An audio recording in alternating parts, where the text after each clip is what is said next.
হে কৃষ্ণ করুণা সিন্ধু দীনবন্ধু জগৎপতে গোপেশ গোপিকাকান্ত রাধাকান্ত নমস্তুতে। হরে কৃষ্ণ, জয় নিতাই, রাধে রাধে। কেমন আছেন সকল বন্ধুরা? আমি কটা দিন ভিডিও ছাড়তে পারিনি, কারণ নবদ্বীপ ও মায়াপুর প্রভুর চরণে গিয়েছিলাম। আজ ষষ্ঠ অধ্যায় 11-12 নম্বর শ্লোক থেকে শুরু করছি। জয় নিতাই, রাধে রাধে। পবিত্র স্থানে নিজের আসন পাতিবেন। সেই আসন যেন বেশি উঁচু অথবা নিচু না হয়।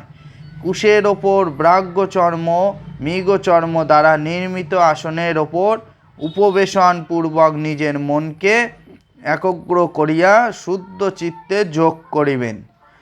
যোগী যখন যোগে বসিবেন, তখন দেহ, গ্রীবা ও মস্তক সযত্নে সরল ও স্থির রাখিয়া এবং এদিক ওদিক না চাহিয়া আপন স্থির দৃষ্টি রাখিয়া এবং মনকে স্থির রাখিয়া নির্ভয়ে ব্রহ্মচর্য ব্রতে থাকিয়া আমাগত ও আমাপরায়ণ হইয়া সংযত মনে যোগে বসিবেন।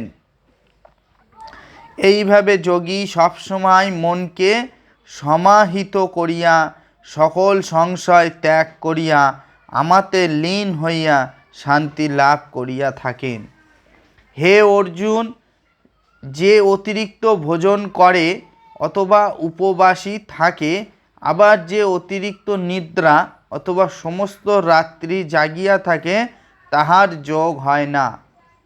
আহার বিহার কর্ম নিদ্রা ও জাগরণে যিনি সমতা রাখিয়া চলেন, তাহার যোগ দুঃখনাশী হয়।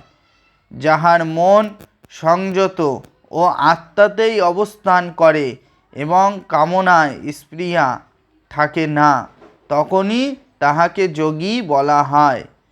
যে স্থানে বায়ু থাকে না, সেই স্থানে প্রদীপের শিখা নড়ে না।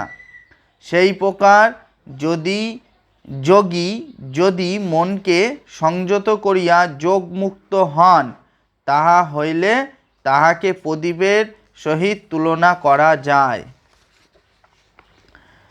যে অবস্থায় যোগ করার ফলে নিরুদ্ধ চিত্ত একেবারে স্থির হয়, সে অবস্থায় পরম ব্রহ্মকে নিজের মধ্য দেখিতে পাইয়া যোগী নিজেতেই আত্মতুষ্টি লাভ করেন। যে অবস্থায় ইন্দ্রিয়ের যোগ না হইয়াই অত্যন্ত সুখ জন্মায়, যে অবস্থায় স্থিতি হইলে তিনি আত্মস্বরূপভাবে কিছুতেই বিচলিত হন না, যে অবস্থা লাভ করিলে তিনি অন্য কোনো লাভকেই তুচ্ছ বলিয়া মনে করেন এবং কোনো প্রকার কর্মতেই বিচলিত হন না, তাহাই যোগ। শ্লোক নম্বর 22, ষষ্ঠ অধ্যায়। নমস্কার, রাধে রাধে বন্ধুরা। আজ ষষ্ঠ অধ্যায়ের 22 নম্বর শ্লোক অব্দে পাঠ করলাম। আগামীকাল আবার 23 নম্বর শ্লোক থেকে শুরু করব। জয় নিতাই, রাধে রাধে। হরে কৃষ্ণ কৃষ্ণ কৃষ্ণ হরে হরে, হরে রাম রাম রাম হরে হরে। সারাদিন কাজের ফাঁকে হয়তো সকলে গীতা পড়ার সময় পান না, তাই সকলকে বলবো যে সোশ্যাল মিডিয়ায় যে আমি ভিডিও করে ছাড়ছি, যারা ইউটিউব থেকে দেখছেন, আমার চ্যানেলের নাম সুজিত ঘোষ, গীতা পাঠ লিখলে পেয়ে যাবেন, ওখান থেকে শুনুন, কিংবা ফেসবুক থেকে যারা দেখেন তারা ফলো করে নিন। আমি গীতা পাঠ করার পরে আরও অনেক গ্রন্থ পড়ব সনাতন ধর্মের, যা আপনারা সকলেই জানতে পারবেন এবং শুনতেও পারবেন কাজের ফাঁকে। জয় নিতাই, রাধে রাধে, হরি বল।